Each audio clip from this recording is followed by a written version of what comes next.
when you're on a journey of mindfulness, spirituality, and or mindset living and loving. So when you're able to do that lovely left and right mode, your integrated brain, your whole self, this is the difference between those who will stay in those I tried and failed broken record of a narrow state of consciousness versus I try and I will keep expanding. The narrow state of consciousness, we have a couple of variables I want to take a look at, but we're going to do storytelling, perspectives, and just random chit chat. So anybody who's new, welcome again. Here is a 5D Mystic Divine Feminine sharing with you how expansion is fun and not the miserable stuff that you see some of those people talk about. But it is because you have the capacity to do emotions because you enjoy emotions. Okay, so you're enjoying your emotional plane, your mental plane, and so within your own inner world, you're not harboring any of that, which would be brokenheartedness and unfaced fears. Your subconscious and conscious are your friends, and that means you know how to see the truth of all sides of your lovely, again, left and right. So they work together, which is why you can manifest your thought process and your emotional process and move out of. So there's a Zen master who talks about sadness as laundry. It's not laundry, it's emotion. So with that, said Guru, if you truly care about what you are doing and you get 2 opportunities to do it, that's even better. If on the other hand, you're not enjoying what you're doing, so you're not enjoying the process of life and you're suffering it, then you don't want another opportunity. You will, in fact, be one of those people, and we see them, the narrow states of consciousness, who have all those cliche sentences, the generalizations, okay? And so anyone who is harping on a pain point versus allowing themselves to know that the pain point is your own subjective experience, and we have different degrees, okay? So that's number one. We don't accentuate the yes joy and no joy, meaning we don't exaggerate that feeling emotions is so drastically, dramatically hard. This is where it is hard for those who need to expand their window tolerance. It is hard for those who still have disowned parts of self. It's not hard for those who are welcoming of all of their parts of self and therefore are self-help, self-empowered, living spirituality mindfully, okay? With that, the 5D Mystic here, this is where when I talk to you all about the twin flame journey, it's not tragic. It is something that expands you. It is emotional, it is mental, but not in a way of you being the person who doesn't have the capacity to know what's going on if you are a whole self.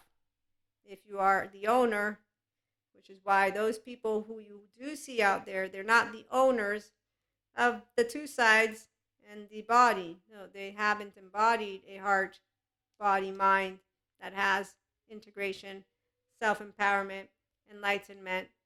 They think of spirituality and the word, they don't even connect it to the self of you, which is why they have different ways. The ones who are falling within an identity, they call those of us who integrate sciences and spirituality, so in my case, the human elements, which are the attachment, trauma, neuroscience, neurobiology, all of the important data that actually confirms what spirituality shares, which is you can be that piece of life, that piece of consciousness, but to become that, to channel it, if you will, and again, channeling is a bonus because you will feel honored to be able to support people.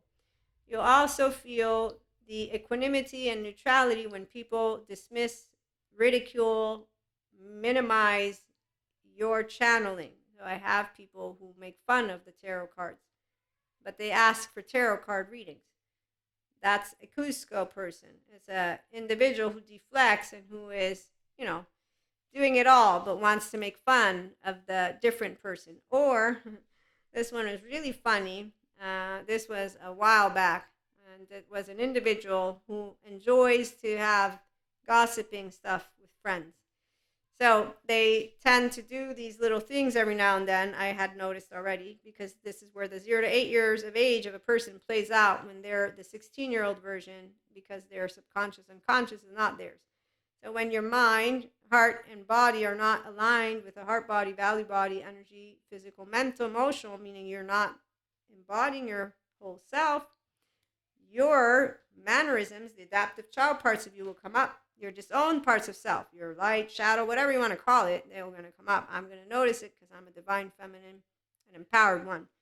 And I have my own divine masculine, and then I call masculine feminine. But the point is, I'm a feminine for no shadow of a doubt. I'm happy to be one because whenever I see any of the masculines, well, when they're divine in the making, it's really nice because you meet an actual empowering divine masculine. When they're not even in the making, then you just get used to noticing Cusco's all over the place and they switch it up.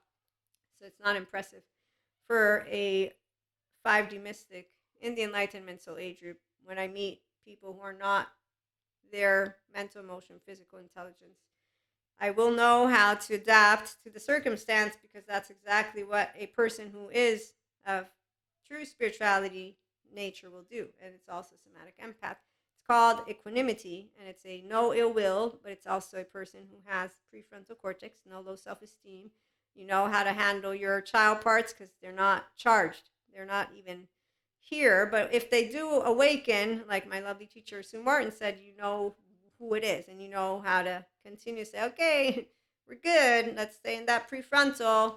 Let's not use the implicit bias, explicit bias. Let's not use our pet peeves. Let's not use our likes and dislikes. Let's put them here. We are engaging with another person. So living true spirituality is a life of meaning and connection beyond the soul self. Being aware as a Pacha of a Cusco means that I am empowered to be Maria as an equanimous version of myself. Why? Because I choose that that represents who I am and who I want to be, which is why it's subtle. You choosing to do mindfulness, mind, sight, and mindset, why we have a Zen master as laundry. Because he has consistently throughout his years as he continues life said, I have laundry when suffering comes about. He's not enjoying the process of life completely. So whenever anything comes around that is unpleasant, he calls it laundry. Versus I can, in my prefrontal cortex, take in with my frontal lobes what's happening, not my amygdala, not my temporal junction. I am already regulating to my prefrontal cortex because I know I have thoughts, emotions, and so I'm not making it into big deal, small deal. It's called resiliency. You build it as you attune to yourself, and you do this 1/3 attune. No, you do 100% attunement to you when you know yourself. So you don't bring your shit to the table. You say, I'm gonna take care of my shit first, then I'm gonna bring myself to the table, and that's because you embody what I was saying, a divine feminine. We're nurturers. So you embody the empowered version of yourself because you want to. The masculines, it's only if they get in touch with their divine feminine, then they get humbled. Once they get humbled, this is with good therapy, and then they can choose if they want, and that's how I'm organizing it for you. Okay, put all the channeling stuff to the side. Right now, I'm going to just focus on saying you'll meet a pure divine feminine when they can embody what I'm describing to you. And this is from the mystic perspective, not from human stuff. It's not scientific in any way, shape, or form. It's also from my subjective experience and how I'm interpreting to you, where I know that I'm a feminine, and when I meet feminines, I'll know who they are. And the distorted, they just look like the squirrels from Cusco land. It's very basic. The masculines, they're all pretty much Cusco. So that's the best comparison I can give you. We get the opportunity, the feminine, to keep on becoming more of the nurturers that we already knew we are and were and want to be. So for me, I never lost myself with any of what unkindness. It's I get to choose if I'm going to stay open-hearted or not. If I close it, I'm a liar. I can't say that I love because I'm closing it. If it's broken, it's not really broken. It's a muscle. I'm just saying I don't want to. It's sad. Okay, so that's an example of how you can know you don't fail when you try. You always expand. The ones who have that broken record of human suffering bit, again, they are not enjoying the process of life, and they're not doing mindfulness living or loving, and they can have all the titles in this world. They're just an identity that hasn't expanded to the pure expanded version of them yet. They don't have to. Again, the benefit, one, it's only going to be knowledgeable to you once you're in the restorative embodiment, self-aware, accountable, regulating enough times, which means when life presents to you the unknowns, the unwanteds, all of that, which will be basically something you don't think you should get or want to get. And that is exactly why it's a teenager attitude. If you move into the empowerment and justice, which is what I've noticed all these people stay in, that's why they talk to you about superheroes and supervillains all the time. Then you're going to stay in a narrow state of consciousness and you're going to say, I have a battle. And so you might not do the I tried and failed broken record, but you keep on doing what is a biochemistry of fear because you're not using your prefrontal.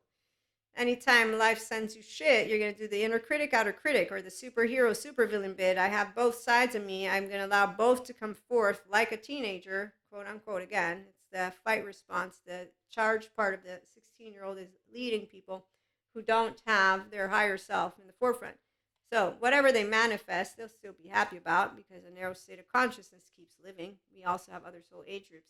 So they're going to keep bringing to you their Cusco truth, which is also why those biologically rude ears don't hear you and distort everything that comes out of your mouth, which is also something that you'll notice because, again, it'll be an adaptive child part and or maladaptive child part, and their minds will not be in pleasantry, nor will their attitude, nor will their embodiment, but they won't be in any way, shape, or form an energy vampire, dark aura, or somebody we need to cut the cord because they're in our energy sphere. There's no I am going to be psychically attacked by someone or any of that. So for 5D mystics, when anyone's in my energy sphere, I'll know. And then I'll know who they are from my oversoul because we all have an energetic imprint. And so it's like a smell, even though it's not a smell. And I have learned, thanks to the narrow states of consciousness throughout the years, how to leave it alone and to ignore them completely and to simply send them out far, far, far away. So it's really funny because, yeah, that's something I find more people can learn about. If you're 5D mystic, you'll resonate, you'll want to know more, and you'll be back. I know that much. If there's a person who is not here, that's because I already know that too, and I'm not going to integrate it because it's not necessary. So with that being said, I will allow myself to thank you for stopping by. Again, when you want to expand your state of consciousness, you don't stay stuck to the I tried and failed broken record of a narrow state of consciousness. You know that with your own capacity of self-help, to help yourself, thoughts, emotions, you navigate beyond them with the mindset, and you also are capable of mindfulness and mind sight with a whole self. If you need help to expand the window of tolerance, that's where therapy is good. So you get EMDR, child parts work, you get all those disowned parts of self to be owned. Once you are ready to forgive the childhood stuff and no more charges, so once you can embody your wholeness, now you're going to be, thanks to somatics and sensory motor. So now that you have a body, heart, and mind that is aware of what differences, modulated versus restorative, you're ready to do this. Dysregulated is not ready for any of this.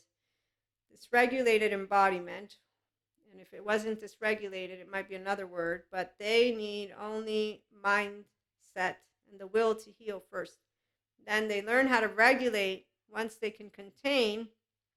So now they have identified how their nervous system works, how they go into clinical dissociation, structural. So now with a good therapist, they know, okay, I'm going to work on this stuff. And now they're ready to integrate more because they won't go offline and re-traumatize themselves. But they're also aware of if they have parts of self, so DID, if they have borderline, that borderline lens, narcissism. So they're aware of their lens and their sense of self, and they're working to own their sense of self, bring all their parts together, own and make lovable all core beliefs, and move out of the limited stuff. And then again, here's now safe enough to where those first 3 years of life don't send you spiraling into something that you don't want to. But it's also because you work with a good therapist. So they will all share with people the benefits of mindfulness, mindsight. And mindsight is from Dr. Daniel Siegel. So it's different than mindfulness because you're sifting all of this while looking at the 9 domains of integration. I learned this from my courses with him. So I integrate all, again, the human sciences, spirituality, spiritual. When I say sciences, it means the human sciences because personal development and self-help. So if that's not explanatory, I'll try to make sure to repeat it every now and then. As we grow community, I won't. But that's for now. And what I was trying to get to as we conclude is that in awareness, there's maximum uncertainty. So you're going to want to be able to know how to contain this. And until that point, any mindfulness and or holistic practitioner, they will want to let you know about therapy is a really great stop first, and then when you are ready with the therapist, or there's a collaborative effort. So people who want to help each other for real and they love what they do. So professionals, any holistic professional, to me, they will say, I want to help people. Great. Then you're going to be attachment trauma informed and take it seriously.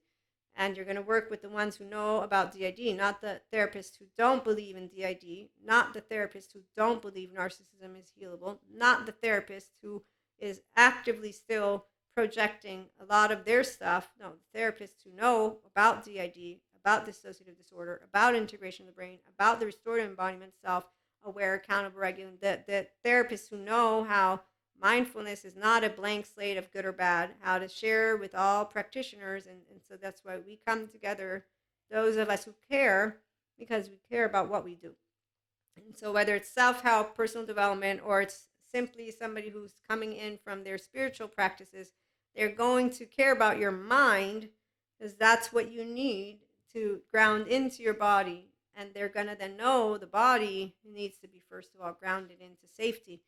If your body has no safety, you're going to be dysregulated. And any event you participate to is going to potentially re-traumatize you. So anybody who dismisses and minimizes the somatic and sensory motor part, and there are plenty of those out there, they dismiss an entire field of somatics and subject matters, which means they're uneducated, uninformed, so they're ignorant of it. Doesn't mean they're trying to mislead anyone, but they're going to have been ignorant of it, like I was ignorant of it until I got educated and informed. Okay, so we can also remember to be people who can share information. I do when I get dismissed, whether it's by mindfulness practitioners or people who are doing art therapy, but they're not the therapist, so they're doing immersive events, okay? Anytime I share the trauma, they always are very much dismissive. People, individuals as well. When I say what structural dissociation is, when I tell them about what it looks like to have a shame button and all this stuff, they don't notice. And that is one of the common themes that all of my courses, though, share with those of us who care to learn, is that the teenager attitude is spiting their own inner world, and it will deflect. So as long as a person has not the will to be their self, they will deflect true love, which is unconditional, and they will deflect the divine feminine, because they're deflecting their own divine feminine, you see. And they're deflecting, therefore, sensations, images, affects, meanings, and behaviors to look at their self and what are they bringing to the table in their own expression. And so the minute you cannot look at yourself with love, you're going to deflect the shame, you're going to have the projection, and unless you care about the life of meaning and connection beyond your solo self, you will not think twice about how you will have interacted with another person, which is the biological rudeness that you'll find Cusco, squirrels, and anyone, mystic or not, will have. I encounter plenty of it, and we have funny stories. So we'll get back with funny stories in a little bit. In the meantime, again, thank you for stopping by. Like, share, and subscribe. And if you know anyone who wants to listen to self-empowered 5D mystic woo-woo lady here, and to join us for exercises and practices and everything that's to come, send them our way. We also have a podcast. The audio version alone is Spotify, although I have videos that I'm able to use with Spotify, and right now it's populated with all of IHP YouTube content, so just know. But we will have, for now at least one episode weekly that's audio alone, and then sometimes when we have energy updates, I do that there. And so it's Spotify for podcasters, iHeartRadio, Amazon Music, just a bunch of different ones. Thanks again for stopping by. Have a wonderful day.